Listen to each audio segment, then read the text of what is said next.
Welcome to Endometriosis with me, Chloe Kidd, where I'm going to talk about everything circulating around the condition that I have got called endometriosis.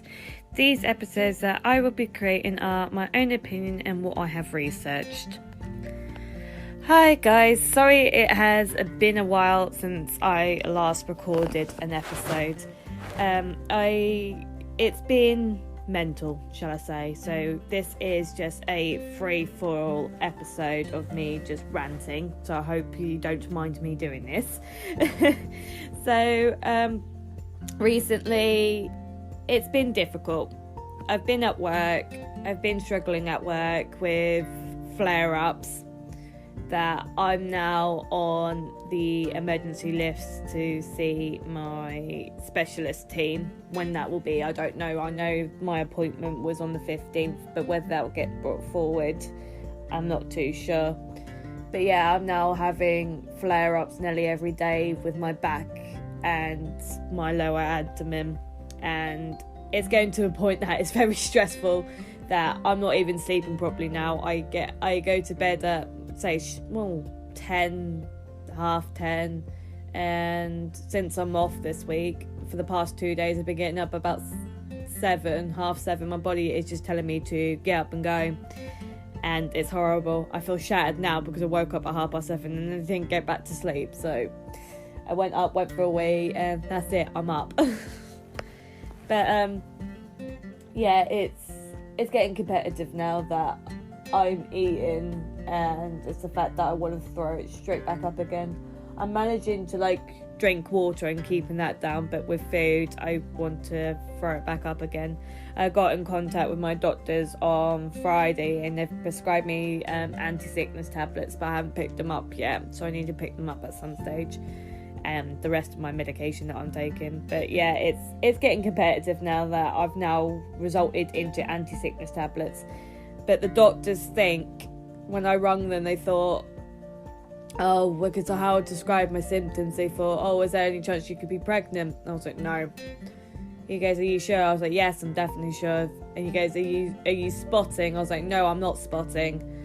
And he goes, okay, if you start spotting, that you might have an ectopic pregnancy. And I was like, no. I said to myself, no, I'm not any chance of getting pregnant, because Brett and I can't even have sex without me hurting at the moment. So that would be very interesting if I can now start having sex.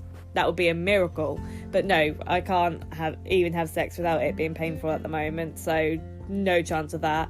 And then he turned around and said about maybe it being my appendix. So he goes, have you still got your appendix? I was like, yeah. He goes, it could be your appendicitis. And I was like, I am not an ROP, not going to keep going backwards and forwards at the hospital to then get fobbed off and say, no, it's not my appendix, it's something else. And funny enough, that was how the whole situation started into my journey of getting diagnosed with endometriosis, because they thought it was my appendix. The amount of times that I got admitted into hospital because they thought it was my appendix erupting, because I had high temperatures, I had an infection, and yeah, no, I'm not going through that all over again. It's mad. And I think a lot of people can relate to that when they have flare-ups and they're really hot and clammy.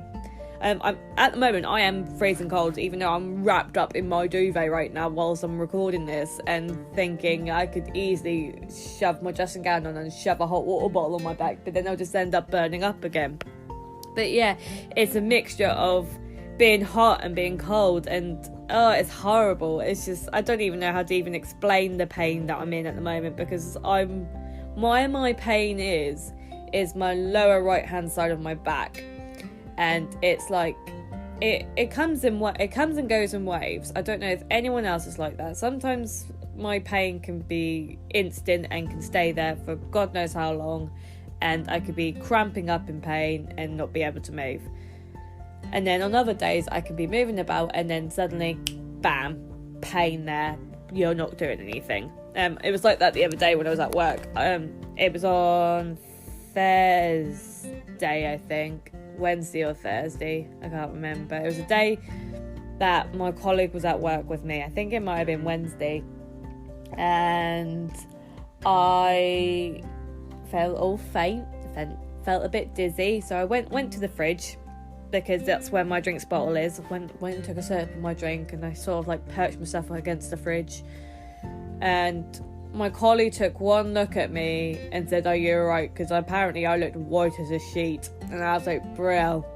She goes, "You alright?" I was like, "Yeah, no, I'm fine." I was just like, I feel a bit dizzy. And she goes, "Just sit down, take a few minutes, and then come round to the front once you're done." And I was like, "Okay, then I'll see what I can do."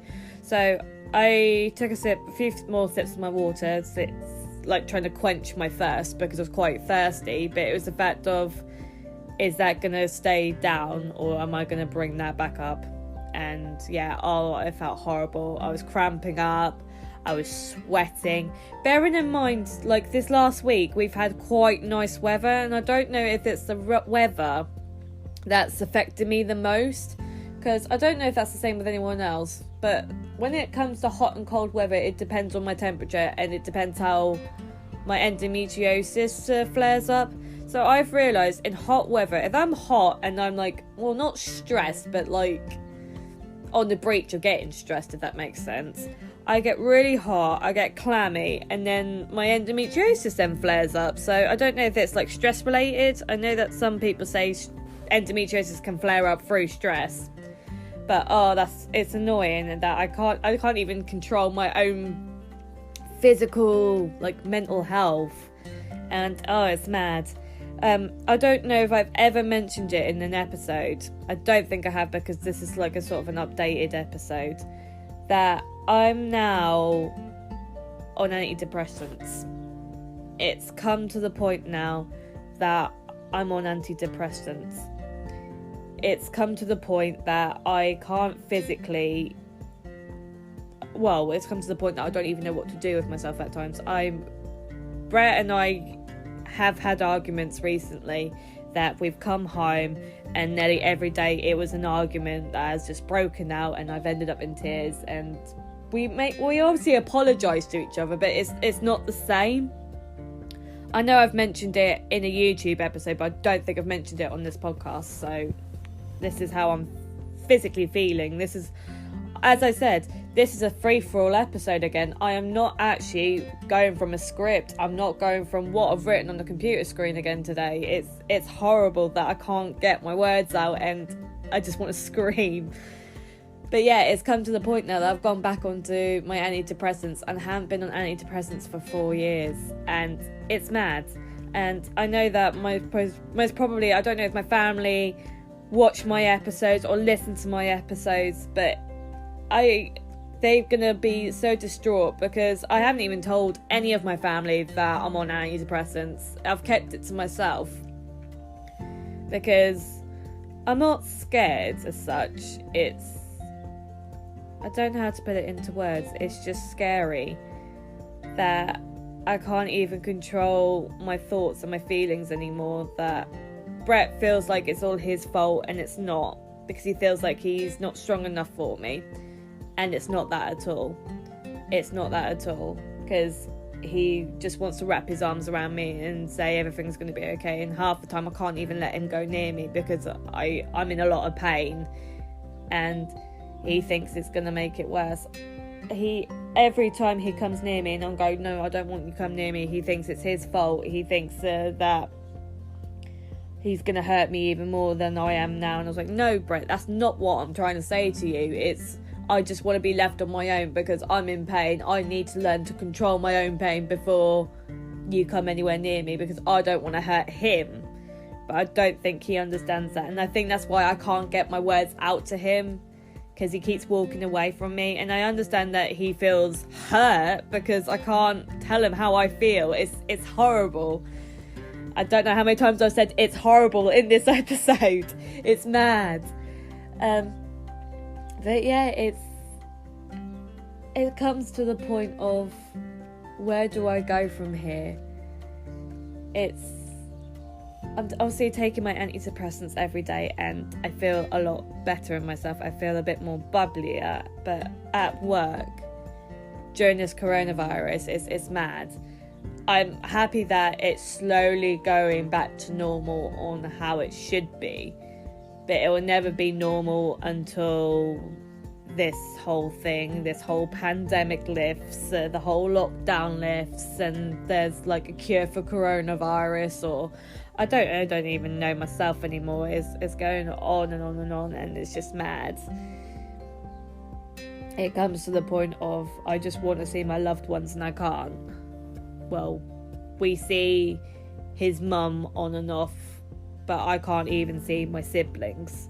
I can't see my mum, I can't see my dad, I can't see my stepdad, I can't see my grandparents. I still speak to them and I still see them, but it's mad, it's horrible. And when you have endometriosis and you can't control your physical pain, let alone your mental and your emotional pain, it's horrible. Sorry, I'm almost tearing up here, it's mad.